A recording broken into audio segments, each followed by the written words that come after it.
question is basically it's about the labor reforms, and this is one of the very important topic for this year. And that is because there were 4 labor codes that was proposed by the government, and this was a long pending reform. So that is first thing. Second thing, if you remember, even in the recent time, during the corona time, like UP government, Madhya Pradesh government have made certain ordinance exempting the organizations and companies from all the labor laws, and that became a big controversy because you have almost eliminated application of any labor law to the factories. So that is why this labor codes and labor reforms becomes an important area for this year prelims and also for mains. So from that aspect, I've covered this topic in detail. So before that, we'll see the question. So if you see the question, consider the following statements with respect to labor laws or reforms. So first thing, labor falls completely under union list, so central government has the responsibility to make the laws. And second one, the new labor code of occupational safety, health and working conditions proposed is applicable to establishments employing at least 10 workers. And third thing, center states national floor level minimum wage and states minimum wages cannot be less than that. Okay. So now if you have already marked the answer, then we'll discuss this question. So here it is very simple. Like if you know the first statement clearly, then you got the answer for this. Do you think labor is completely under union list? No, it is not, neither in state list also. It is somewhere in the concurrent list. So both center and state have the powers. And the basic logic to remember is because labor is something, it should be actually in states list because it is state that has more control on this department like labor and the workers and all. So if you see the question, their union is mentioned. So you straight away can eliminate. If at all it is concurrent, then you would have had confusion. So that's how you can eliminate the first option. So if you eliminate the first option, then from the option C, it is B, that is 2 and 3. So second and third statements are correct. Now we'll discuss these codes in detail.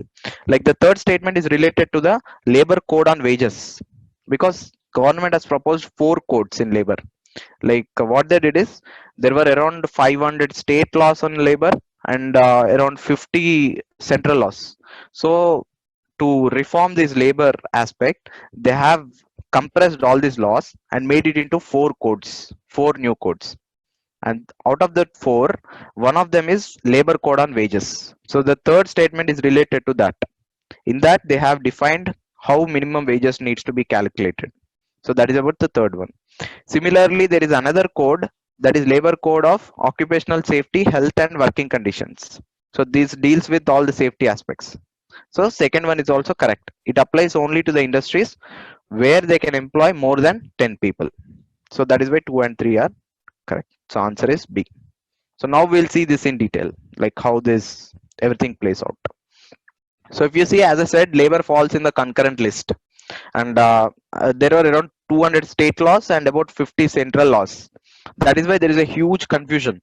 So to one thing is to have good ease of doing business, and second thing, to also protect the rights of labor more effectively, the government has come up with a kind of 4 labor codes. Okay, so this was proposed in 2018-19, and right now out of this 4, only the labor code on wages was successfully amended, and rules were also issued.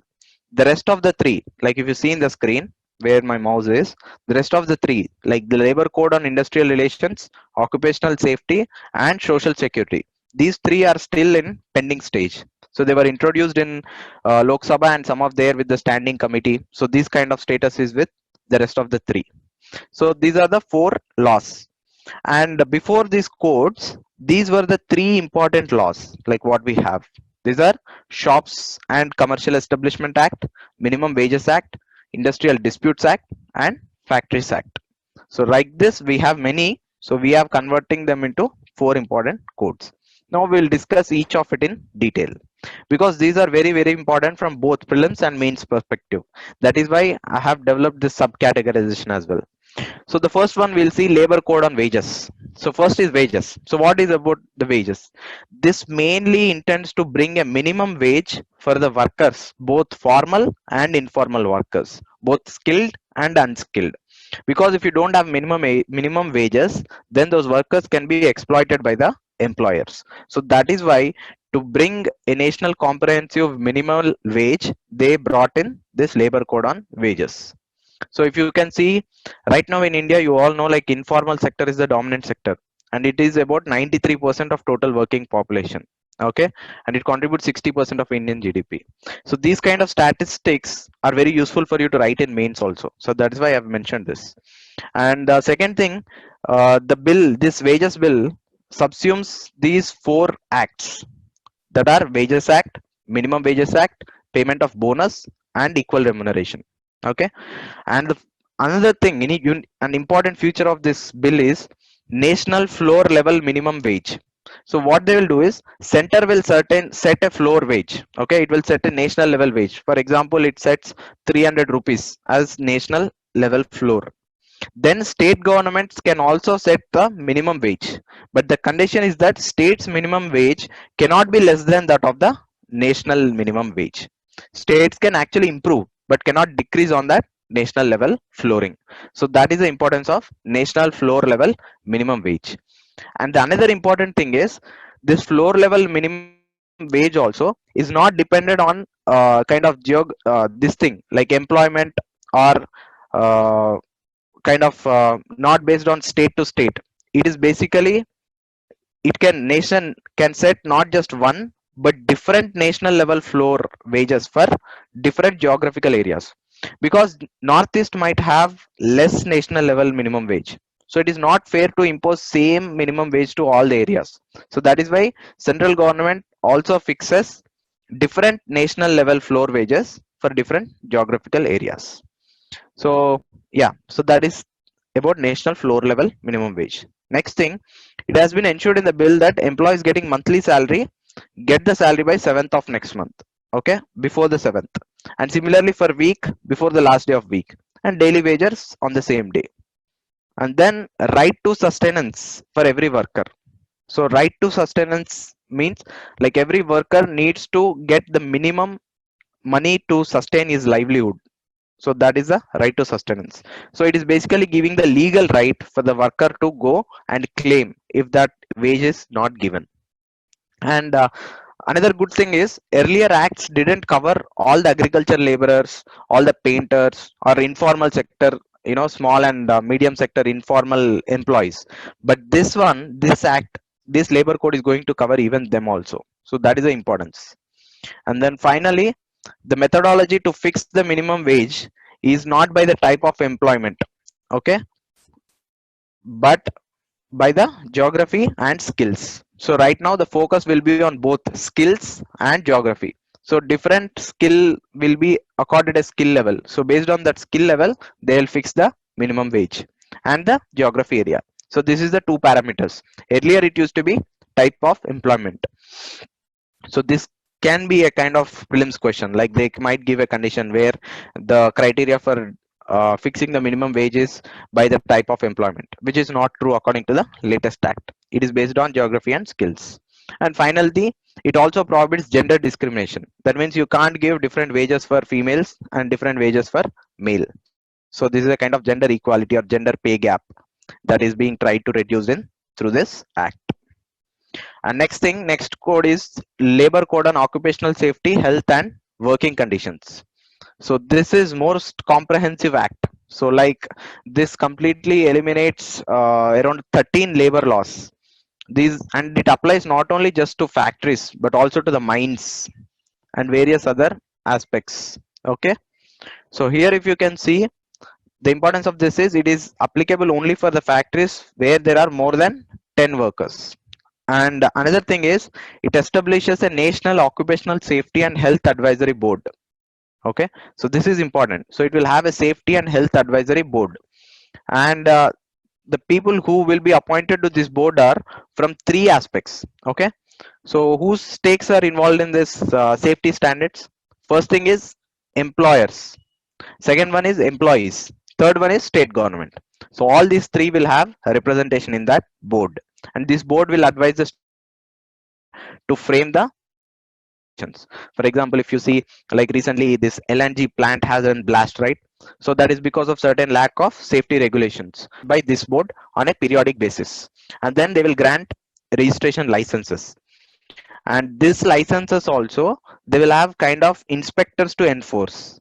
But these inspectors will not go for every organization. They will go particularly where the employees are more than 500 or under hazardous. So this is the kind of flexibility they are giving for the companies to implement the safety and kind of safe environment for workers. So that is the importance of this act. And next thing, one registration, one license, and one tax return instead of multiple things. So this actually reduces the red tape or the bureaucracy. And the final thing, formalization of employment. And one good thing is like right now you don't have covered under many surveys. So to actually make the formalization, what they're doing is they make, even if you have more than 10 employees, like even if you have 20, they have to issue appointment letter for every employee. So that way you are basically bringing the employee into the digital system or under the government radar. So that way you can provide these rights. So this is another important feature. And then finally, this provides for uniform threshold for welfare provision. Okay, so irrespective of very small or very large, certain kind of basic things needs to be provided. And then it talks about the punishment and compensation. For example, if an offense leads to the death of an employee, then it leads to about 2 years of imprisonment and 5 lakh rupees or both. So that is about labor code on occupational safety, health and working conditions. And then labor code on industrial relations. So this again tries to basically this act deals with the kind of trade unions. Like if there is any dispute between workers and employers, then usually there are 4 or 5 acts. But right now we are going to amalgamate them all and make into a simple code on industrial relations. So in this, if you see, the important aspect they brought is fixed term employment. This is very important because right now, if you see in the market, there were new developments. Right now, there is an word called gig economy. So, like where you can hire and fire on the same day. Like they are not kind of traditionally, hired by organization. Like if you see the example of it is Uber or Zomato and all. So this is a kind of gig economy.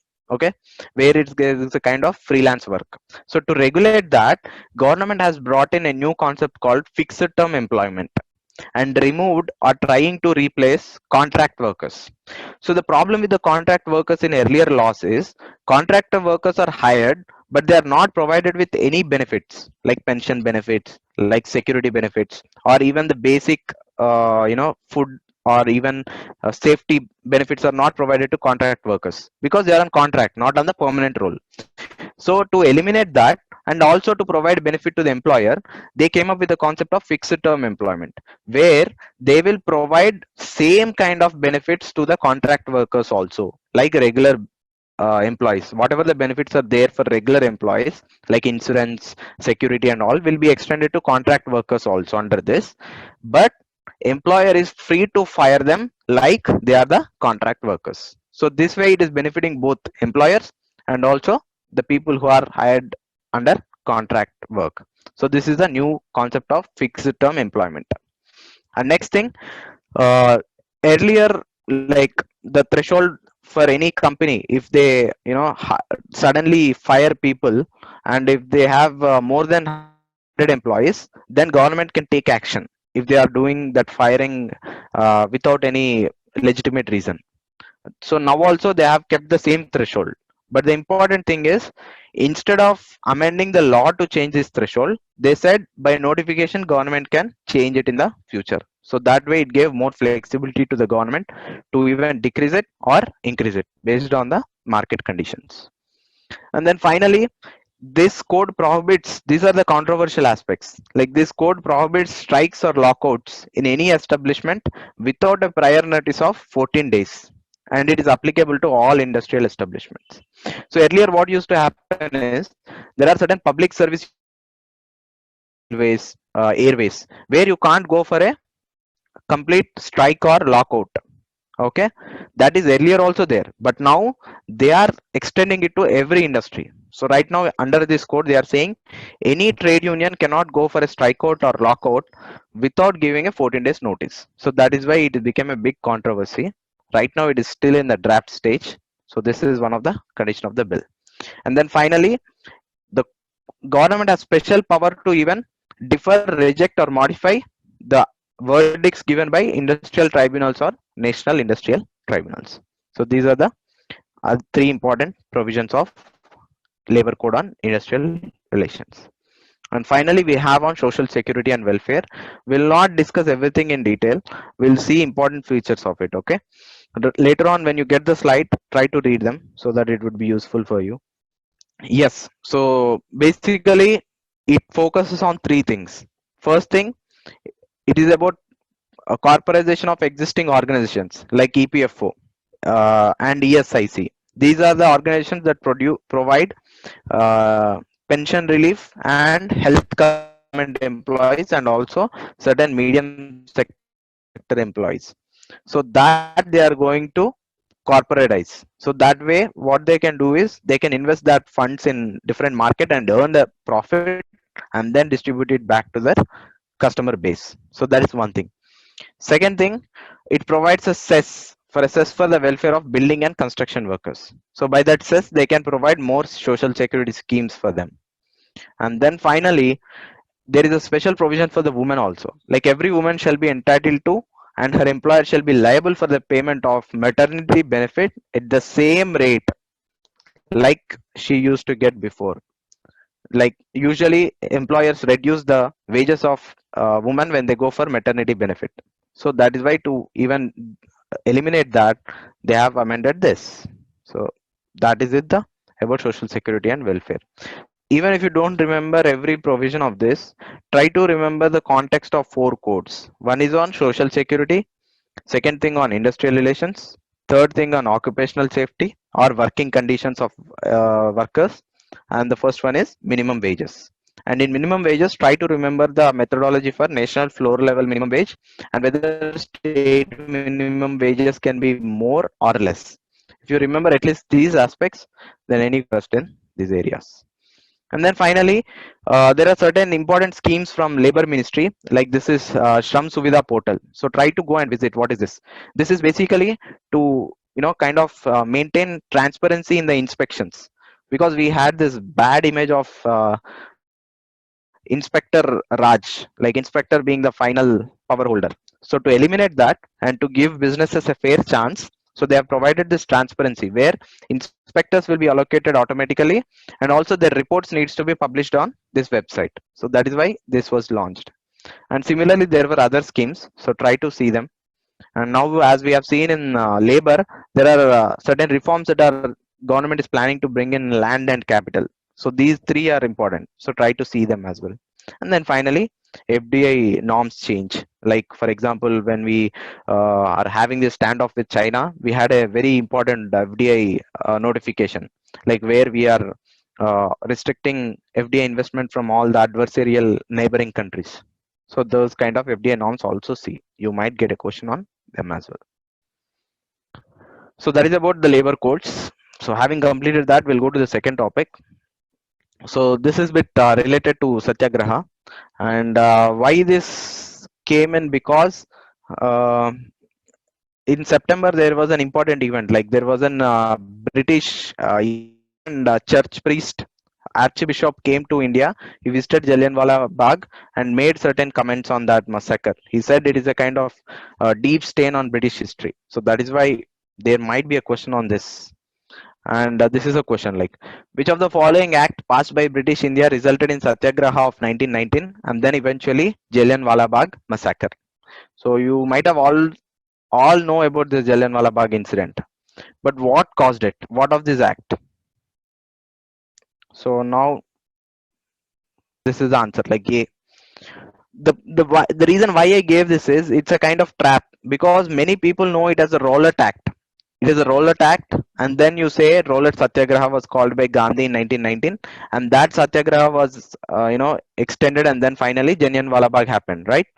But many people don't know that Rowlatt Act actual name is Anarchical and Revolutionary Crimes Act 1919. This also you need to know, because right now very simply, but UPSC might ask it in a kind of sequence, like asking you to put in the kind of increasing sequence of years or decreasing sequence of years of all these acts. So you need to know the actual name.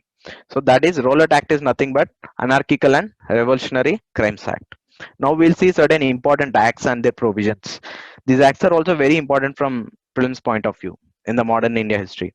So the first one is Rowlatt Act. As I said, so basically it is also called as Rowlatt Act and Black Act. That is nothing but Anarchical and Revolutionary Crimes of 1919. Significance of this, Gandhi called for an satyagraha, and that satyagraha was so vociferous, like many people have participated, and all of a sudden it became uncontrollable. And then during that same time in Punjab, there was a Baisakhi event. Baisakhi is a kind of festival. So during that festival, some people came to Jallianwala Bagh, which is a ground, public ground. So there, some people came to celebrate that festival. Some people came to protest, and there was an at that time a kind of curfew was there. So because these people knowingly or unknowingly violated that, this guy Dyer is the commander of that force at that time. So he fired at that crowd, and it resulted in thousands and thousands. So immediately after that, so I'll call off this. And the second thing, Rabindranath Tagore also renounced his knighthood in protest. So these are two important things. These also you need to know these facts. And then after that, British government said, okay, we will launch a Hunter Commission to know the facts, who is to blame and what kind of punishment needs to be there. And this Hunter Commission gave the report, but it didn't find complete blame on Dyer. It said there is fault with Dyer, that commanding officer, but it did not impose any penal or disciplinary action. And this has actually changed the national movement, because this for the first time made Indians realize that British never accepts the sin or produces the same kind of justice for Indian citizens. So from then, national movement has become even more aggressive. And then finally, you have to remember one more difference. Like in 1940, we all know that Udham Singh killed Dyer, but that Dyer is Michael O'Dyer, who is governor of Punjab at that time, not the commander or army officer Dyer. So he didn't kill him, but he killed the of Punjab with the same name, with a small difference, that is Dyer, Michael O. Dyer, and he is the commander officer Dyer. So he killed him in 1940. So this is a sequence of event in 1919. And then you all know Defense of India Act. So like similar to Rowlatt Act, during First World War, to basically prevent kind of nationalist revolt in India, they have made this Defense of India Act, and it prohibits, like it gives executive wide powers of preventive detention, intermittent arrest without trial, restriction of writing, speech and movement. And important like events that happened under this act are first Lahore conspiracy trial and then Gaddar conspiracy. So these are the two things. And this is the third act. This is very important, like Official Secrets Act, because this came again in news because there was an issue between Official Secrets Act and RTI.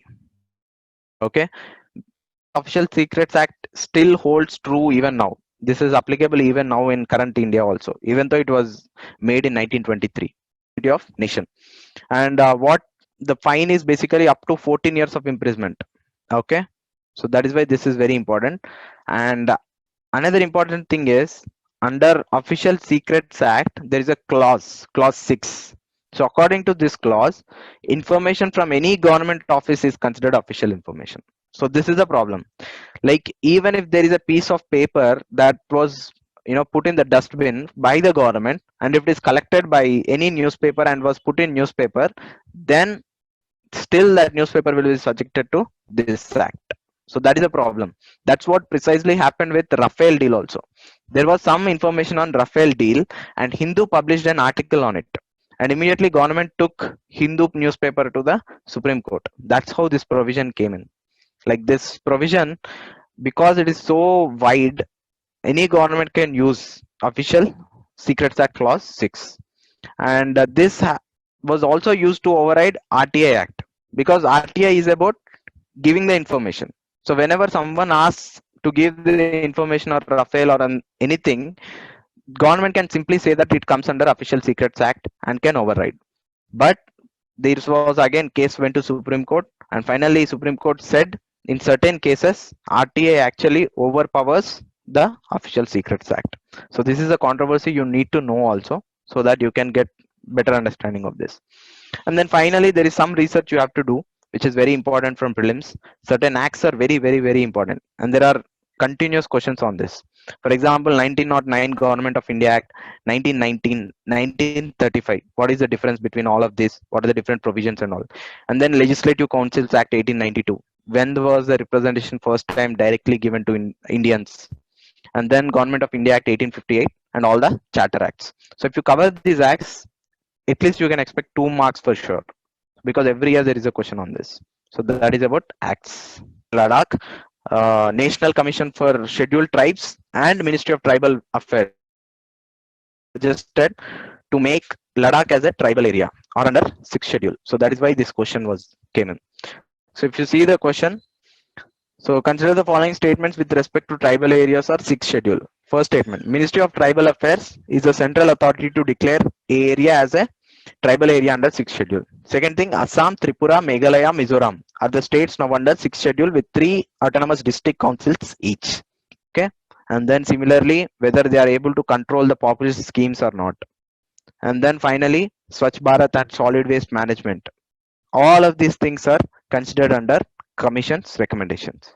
So I don't advise you to remember or by heart this, but just go through it, because some are important. If you just even go through it, by logic you can eliminate whenever that is provided as an option. So don't worry to take these notes, because I'll provide this slide anyway. So you can straight away keep that or highlight whatever is required. Finance Commission. Now sixth one. Consider the following statements with respect to the Poshan, PM's overarching scheme for holistic nutrition Abhiyan. This is one of the flagship scheme of Prime Minister Modi, and this is very important. So that's why this question. Now we'll see the statements. The initiative seeks to reduce the level of stunting, undernutrition, low birth weight, and anemia by 2% each. And next thing, National Council on Nutrition is set under Poshan Abhiyan, is headed by Vice Chairman of Niti Aayog. And third thing, 50% of this funding from budgetary and another 50% from international institutions like World Bank and all. And the budgetary fund is further divided between state and center of 60 and 40. Okay, so this is the major provisions. So now you have to guess the answer. So like if you have already chosen the answer, then we'll go with the disclosing the right answer. So the answer is A. So first option is wrong, because the rest of all, like undernutrition, stunting, low birth weight, target is 2%, but for anemia the target is 3%. That is the only difference, and this is something you have to remember. This is a fact, because government has put a different target for anemia, because anemia is something very critical and also easy to achieve by giving iron supplements. That is why the target is more, 3%. So now we'll see different aspects. Like the first statement is nothing but the same thing, and then second statement you can see the stunting they want to decrease it. Right now it is about 38.4%, and they want to achieve it to 25% by 2022. So remember this, 25% by 2022. That is important. And then how they are implementing this Poshan Abhiyan, they are implementing using service delivery and using technology and behavioral change. This is important because they are using both technology and behavioral change. And for this, like Asha workers, they brought in new workers called Swasth Bharat Preraks. Okay, Swasth Bharat Preraks. So they will be deployed and they will be sent to give all these supplements, vitamin supplements, nutrition supplements, and then also to survey whether it is effective or not. So this is about that. And then you can see the funding and all. And another important fact you have to remember is this: under this Poshan Abhiyan, they have established a organization called National Council on Nutrition. That is NCN, National Council on Nutrition, and this is headed by Niti Aayog. So this is something they might also provide as an option. This is something try to remember. Now, having discussed Poshan Abhiyan, there are another important schemes under Ministry of Women and Child Development. These also you have to have a look. Those are Integrated Child Development Scheme, ICDS, and then Beti Bachao, Beti Padhao, you all know. And in the recent incident of violence against women, Mahila police volunteers, and then Matru Vandana Yojana. There already a question came on this Matru Vandana Yojana. So remember this She Box and Swadhar Grey Scheme. So try to read or know information about these schemes. Now we'll take the last question. So like we have 5 more minutes. So I guess we'll be able to complete seventh one. If possible, we will also look at eighth one. Okay. So regarding Organization of Islamic Cooperation, this is because Sushma Swaraj was invited to this organization to give a speech. So that is why this came in news and this became important. So the option is OIC's permanent secretary is in Abu Dhabi, UAE. Second thing, it endeavors to safeguard and protect the interests of developing world in the spirit of promoting international peace and harmony among various people of the world. Third thing, India and Pakistan both are members of OIC. So this is like if you put some common sense, you will be able to eliminate the options. Because second thing, it is saying interests of developing world.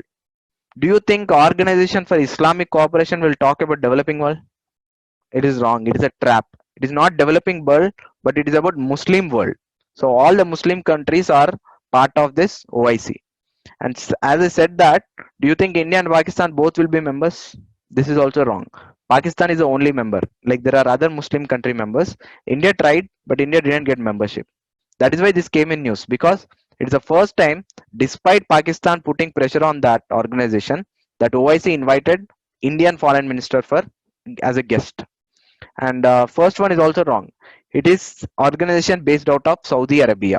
So Saudi Arabia has Jeddah as a headquarter. So all the statements are wrong here. So answer is D. As I said, it is one of the second largest organization after United Nations, because it has got 57 Muslim country members. That is why it is second largest and also important. And it represents collective voice of Muslim world. And it endeavors to safeguard and protect interests of Muslim world. This is the keyword. And then finally, it was established in 1969, headquarters sit at Jeddah. And India was invited as a guest of honor at 2019. And this is also important because it is 50th anniversary of forming of OIC.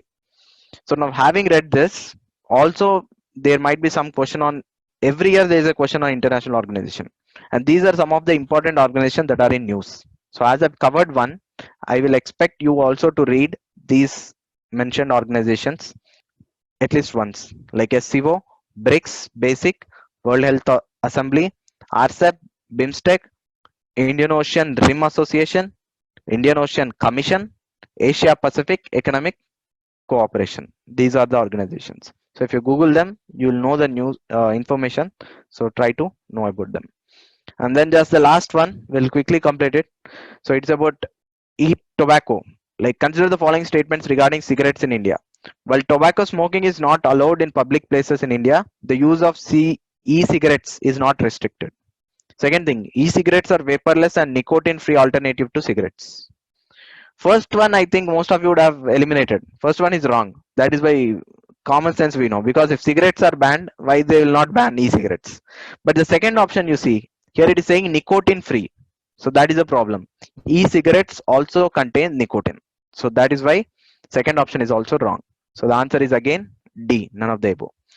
And this came in news because e-cigarettes were also banned now in India by an ordinance, and that was brought in September. That is why it came into news. And e-cigarettes as such might not be important, but the nicotine part is important because it is a chemical.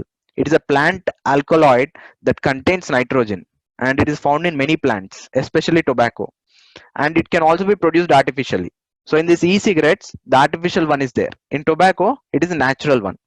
Because it is there, it is a kind of addictive substance. So once you get that, you will become sedated. That means you will become less conscious and will become have a good feeling. That is why people get addicted to this. And it is a direct substance used in the e-cigarettes. That is a range. So that is about nicotine. And then finally, as I said, e-cigarettes are battery powered devices. So what they do is this battery heats that nicotine vapor. So that is a liquid will be there in the e-cigarettes, like a kind of refill. So what they do is they'll heat it. When they heat it, it will come as a vapor, and then you inhale it and exhale it. So that is a process, and it belongs to a category called electronic nicotine delivery system, ENDS. ENDS. So this e-cigarettes falls under that. So all these ENDS are banned in India right now.